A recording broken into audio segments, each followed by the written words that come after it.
नमस्कार दोस्तों, स्वागत है आपका हमारे YouTube चैनल एसएससी टॉपर्स में। तो दोस्तों मैं आज आपके लिए नंबर एनालॉजी कुछ और नए प्रश्न लेकर आया हूँ। सभी प्रश्न बहुत ही इम्पोर्टेंट हैं एग्ज़ाम के दृष्टिकोण से। आप चाहे एसएससी की तैयारी कर रहे हो, चाहे रेलवे की कर रहे हो, ग्रुप डी की कर रहे हो, किसी भी एग्ज़ाम की कर रहे हो, बहुत ही इंपॉर्टेंट क्वेश्चन है। तो दोस्तों पहला क्वेश्चन है कि 6 का संबंध अगर 222 से है तो 7 का संबंध किस संख्या से होगा। हमारे ऑप्शन ये हैं। देखिए, अगर आप ध्यान से देखें तो जितने भी ऑप्शंस हैं हमारे पास बड़ी संख्याएं हैं। इसका मतलब 6 से अगर बड़ी संख्या आई है तो 7 से भी कोई बड़ी संख्या आएगी। अब 6 से बड़ी संख्या लाने के लिए जाहिर सी बात है हम 6 का स्क्वायर करेंगे तो हम 36 तक ही पहुंच पाएंगे। 3 अंकों की संख्या नहीं मिलेगी, तो इसलिए हमें 6 का क्या करना पड़ेगा, कम से कम क्यूब करना पड़ेगा, तब जाके हमें बड़ी संख्या प्राप्त होगी। तो अगर हम ध्यान से देखें, अगर हम 6 का क्यूब करें तो 6 का क्यूब कितना होता है, 216 होता है। दोस्तों आपको संख्याओं के स्क्वायर और क्यूब पता होने चाहिए। आपको 1 से लेकर 10 तक की संख्याओं के स्क्वायर यानी कि वर्ग और उनके क्यूब आपको फिंगर्स पर आपको रटे होने चाहिए। बिल्कुल किसी भी संख्या का स्क्वायर और क्यूब आपको एकदम पता होना चाहिए 1 से लेकर 20 तक के, 10 नहीं 20 तक की संख्याओं के। ठीक है, तो इस बात का विशेष ध्यान रखिए, तभी आप इन क्वेश्चन को फटाफट कर पाएंगे। तो 6 का क्यूब होता है 216। अब 216 से 222 लेना बहुत आसान है। 216 में अगर हम सिर्फ 6 जोड़ दें तो कितना आ जाएगा, 222 आ जाएगा। तो 6 से 222 कैसे लाए, 6 का क्यूब करके 6 जोड़ दिया। तो वैसे ही 7 से हम बड़ी संख्या कैसे लेकर आएंगे, 7 का क्यूब करेंगे और यहाँ पर 6 के क्यूब करके 6 ही जोड़ा था तो 7 का क्यूब करके 7 ही जोड़ेंगे। अब 7 का जो क्यूब होता है वो आपको दोस्तों याद होना चाहिए 343 होता है। कितना होता है, 343। और 343 में 7 जोड़ेंगे तो आ जाएगा 350। तो हमारा जो आंसर हो जाएगा वो हो जाएगा ऑप्शन नंबर बी, 350। तो इस क्वेश्चन को हम इस तरीके से सोचकर करते हैं। बढ़ते हैं नेक्स्ट क्वेश्चन की तरफ। तो दोस्तों अगला क्वेश्चन है कि अगर 2 का संबंध 5 के साथ है तो 7 का संबंध किसके साथ होगा। आप ध्यान से देखिए, 2 से हम 5 किस तरीके से ला सकते हैं, उसी तरीके से 7 के बाद जो संख्या आएगी वो हम लेकर आएंगे। तो देखिए 2 से हम 5 कैसे ला सकते हैं, अगर हम 2 की 2 में गुणा कर दें और 1 जोड़ दें तो कितना आ जाएगा, 5 आ जाएगा। 2 दूनी 4 और 1 5।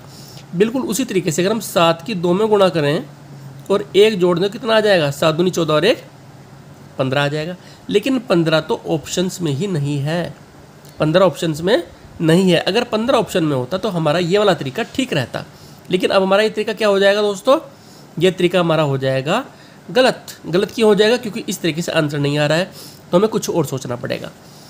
अगर हम इन नंबर्स को ध्यान से देखें तो हम देख पा रहे हैं कि जितने भी नंबर्स हैं सभी ये अभाज्य संख्याएं हैं।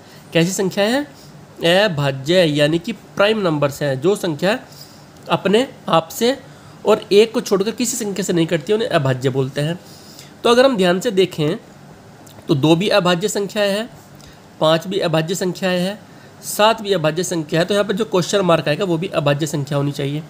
2 के बाद जो अगली अभाज्य संख्या होती है वो होती है 3, और 3 के बाद अगली अभाज्य संख्या होती है 5। यानी 2 और 5 के बीच में एक अभाज्य संख्या को हमने स्किप कर दिया, छोड़ दिया है। बिल्कुल उसी तरीके से 7 के बाद जो अगली अभाज्य संख्या होगी, 7 के बाद 8 अभाज्य है, नहीं 8 भाज्य है, 9 भी भाज्य है, 10 भी भाज्य है, लेकिन 11 कैसी है, अभाज्य है। तो 11 को हमें छोड़ना पड़ेगा। 11 के बाद 12 भाज्य है, लेकिन 12 के बाद जो 13 है वो कैसी संख्या है, अभाज्य है। तो 13 ही हमारा आंसर हो जाएगा, क्योंकि 2 और 5 के बीच में हमने 3 को छोड़ा था, तो 7 और 13 के बीच में हमने 11 को छोड़ दिया, तो 13 हमारा आंसर हो जाएगा। 13 ऑप्शन में है या नहीं, बस वो देखना है हमें। तो 13 ऑप्शन में है, बिल्कुल है, तो ऑप्शन नंबर सी हमारा ठीक हो जाएगा। यदि इस क्वेश्चन के ऑप्शन में 13 भी ऑप्शन होता और 16 की जगह यदि 15 होता, यहाँ पर यदि यहाँ 16 की जगह 15 होता तो ये क्वेश्चन इस मेथड से भी सोल्व हो जाता और इस मेथड से भी सोल्व हो जाता। और दोस्तों इस तरह के जो क्वेश्चंस हैं वो ही अक्सर कोर्ट में जाते हैं। ऐसे क्वेश्चनों पर आपत्ति आती है और ऐसे क्वेश्चन से लेकर अभ्यर्थी कोर्ट में चले जाते हैं, क्योंकि या तो इस क्वेश्चन का आंसर 13 सही किया जाएगा इस मेथड से, या इस मेथड से 15 सही किया जाएगा। कुछ कैंडिडेट इस मेथड से इसका आंसर 15 निकाल देंगे और कुछ कैंडिडेट इस ऑप्शन से इस तरीके से इस क्वेश्चन का आंसर 13 निकाल देंगे। तो दोनों के आंसर ठीक होगा, लेकिन अगर इस क्वेश्चन का आंसर एक ही ठीक किया जाएगा तो क्वेश्चन ही गलत हो जाएगा, और ऐसे क्वेश्चन कोर्ट में जाया करते हैं। तो हमें देखना है कि ऑप्शन में क्या है। अगर ये है तो हम इस मेथड से करेंगे, और 15 है तो इस मेथड से करेंगे। आई होप दोस्तों ये बात आप समझ गए होंगे। बढ़ते हैं नेक्स्ट क्वेश्चन की तरफ। दोस्तों अगला क्वेश्चन है हमारा, यदि 5 का संबंध 21 के साथ है तो 7 का संबंध किसके साथ होगा। देखिए 5 से हम 21 कैसे ला सकते हैं, 5 चौक 20, 5 गुणा 4 में करेंगे और 1 जोड़ देंगे तो कितना आ जाएगा, 5 चौक 20 और 1 21। अब देखना है कि 7 से इसी मेथड से जो निकाल रहे हैं वो ऑप्शन में है या नहीं। तो 7 गुणा 4 प्लस 1, तो 7 चौक 28 और 1 29, 29 ऑप्शन में नहीं है, तो ये मेथड हमारा वर्किंग नहीं होगा, काम नहीं करेगा। दूसरा देखते हैं, अगर हम ध्यान से देखें, अगर हम 5 का स्क्वायर करें, 5 का स्क्वायर करें तो 5 के स्क्वायर में से 5 का स्क्वायर कितना होता है 25, 25 होता है, और 25 में से अगर हम 4 घटा दें तो कितना आ जाएगा 21 आ जाएगा। यानी 5 का स्क्वायर किया हमने 5 का स्क्वायर किया और उसमें से 4 घटा दिया तो 21 आ गया। अगर हम इसी प्रोसेस को यहाँ पर अप्लाई करें सिमेट्री बनाने के लिए, कि सिमेट्री हमें बनानी पड़ेगी तभी हमारा आंसर निकल सकता है। अगर हमने यहाँ पर 5 का स्क्वायर किया तो यहाँ पर कितना का स्क्वायर करना पड़ेगा, 7 का स्क्वायर करना पड़ेगा। अब यहाँ पर 5 में से हमने 4 घटाया तो 2 ऑप्शन है, या तो 7 में से के स्क्वायर में से आप 4 घटाइए, 4 घटाते हैं तो कितना आ जाएगा, 7 का स्क्वायर 49 माइनस 4 45, लेकिन 45 ऑप्शन में नहीं है, कोई बात नहीं, तो हम ऐसे नहीं करेंगे। हम कैसे कर सकते हैं, हम 7 के स्क्वायर में से, अब यहाँ पर 5 में से हम 5 के स्क्वायर में से 4 घटाया, 5 और 4 में कितना अंतर था, 1 का अंतर था, यानी 5 से छोटी संख्या 4 होती है। तो 7 के स्क्वायर में से क्या घटाएंगे, 7 की से छोटी संख्या क्या होती है 6, तो 6 घटाएंगे। ठीक है, ये भी सिमेट्री बन रही है, ये भी सिमेट्री है, ये भी सिमेट्री है, क्योंकि 5 square minus 4, 7 square minus 4 symmetry है। 5 के स्क्वायर में से 5 में से 1 कम करके 4 घटाया, 7 के स्क्वायर में से 7 में से 1 कम करके 6 घटाया, तो ये भी सिमेट्री बन रही है। 7 का स्क्वायर 49 और 49 में 6 गया 43, तो ये हमारा आंसर हो जाएगा। अगर ऑप्शन में है 43 ऑप्शन में है तो ये हमारा आंसर बिल्कुल ठीक हो जाएगा। तो इस तरीके से हम इस क्वेश्चन को सोल्व कर लेंगे। बढ़ते हैं नेक्स्ट क्वेश्चन की तरफ। दोस्तों नेक्स्ट क्वेश्चन है, 182 का संबंध किस संख्या के साथ है अगर 210 का संबंध 380 के साथ है।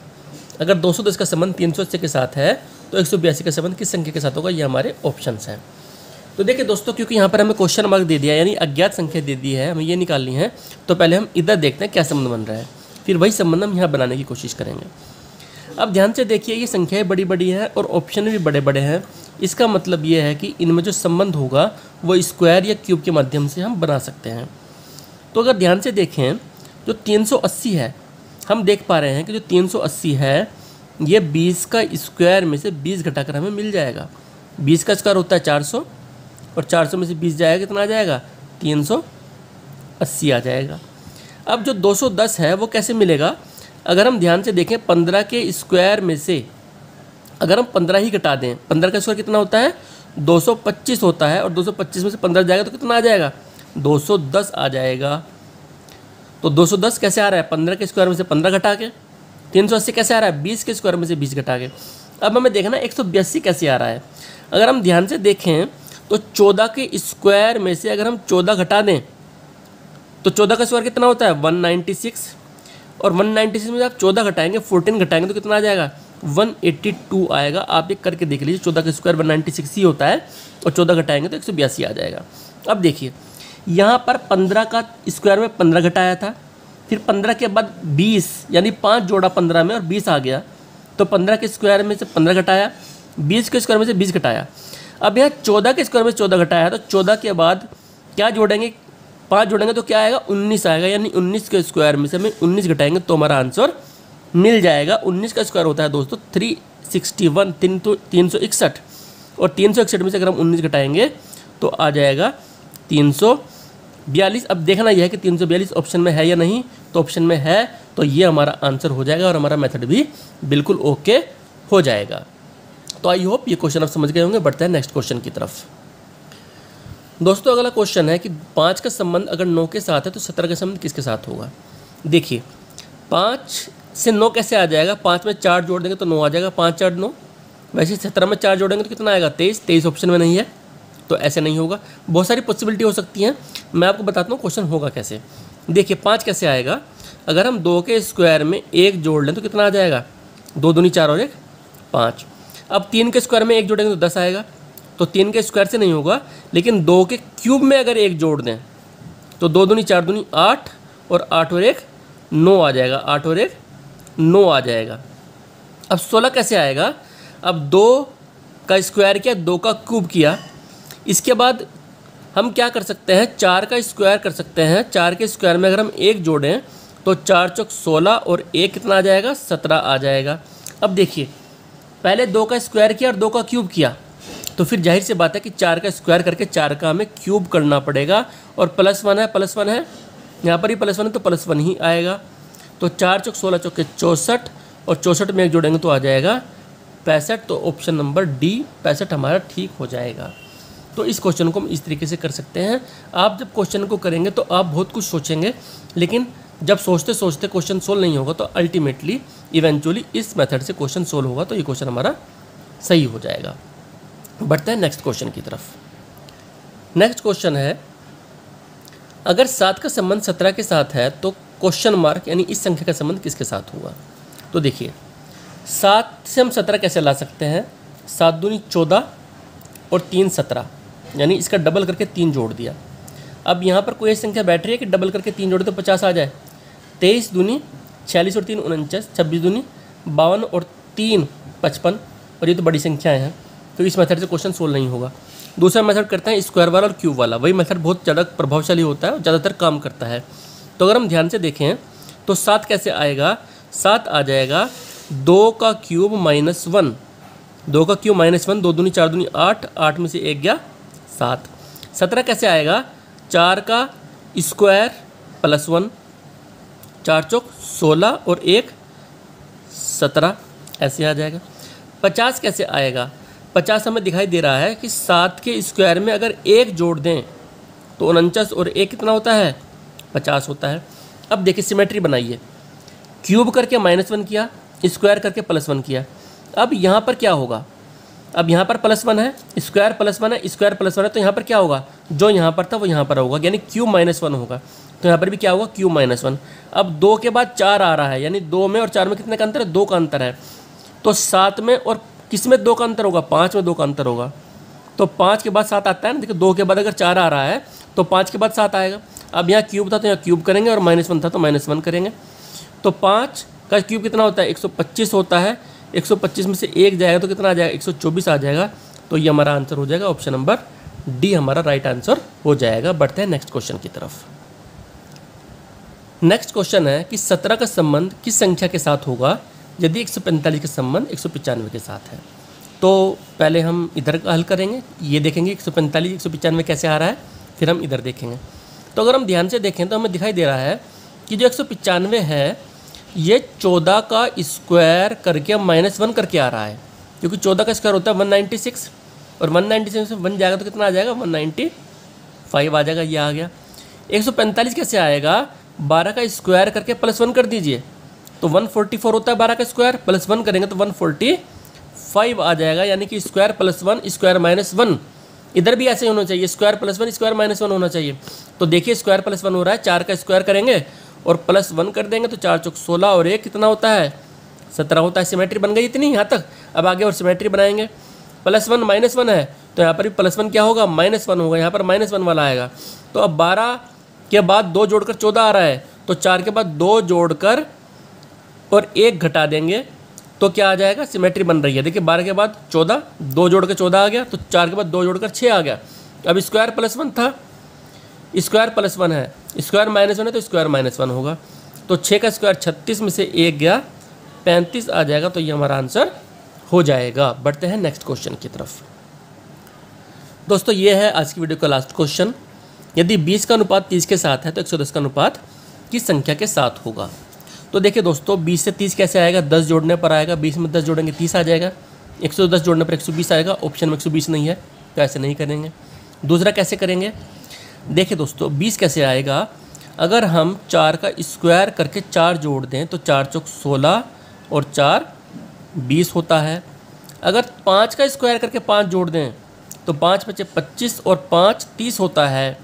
बिल्कुल इसी तरीके से अगर हम 10 का स्क्वायर करके 10 जोड़ दें तो 10 धम 100 और 10 110 आ जाएगा, 110 आ जाएगा। यानी जिस संख्या का स्क्वायर कर रहे हैं वही संख्या जोड़ी जा रही है, सिमेट्री बन रही है। 4 का स्क्वायर +4, 5 का स्क्वायर +5, 10 का स्क्वायर +10। अब 4 के बाद 5 आ रहा है तो 10 के बाद क्या आएगा दोस्तों 11 आएगा, और 11 का स्क्वायर करेंगे तो 11 ही जोड़ेंगे, तो 11 का स्क्वायर होता है 121, और प्लस 11 करेंगे तो दोस्तों आ जाएगा 132। तो 132 ऑप्शन नंबर डी में हमारा आंसर ठीक हो जाएगा। इस तरीके से सिमेट्री बनाते हुए क्वेश्चन को हम सोल्व करते हैं। दोस्तों एक क्वेश्चन मैं आपको होमवर्क के लिए दे रहा हूँ, ये क्वेश्चन नंबर 9, ये आपका होमवर्क है। इस क्वेश्चन को आप करेंगे और इस क्वेश्चन को करने के बाद इसका जो आंसर है वो आप कमेंट में आप हमें बताएंगे, और इस क्वेश्चन को मैं नेक्स्ट वीडियो में आपको सोल्व करके दिखाऊंगा। दोस्तों यदि आपको वीडियो अच्छी लगी है तो वीडियो को लाइक करें, शेयर करें, और हमारा चैनल इसी तरह की वीडियोस को देखने के लिए आप सब्सक्राइब जरूर करें। बहुत बहुत धन्यवाद।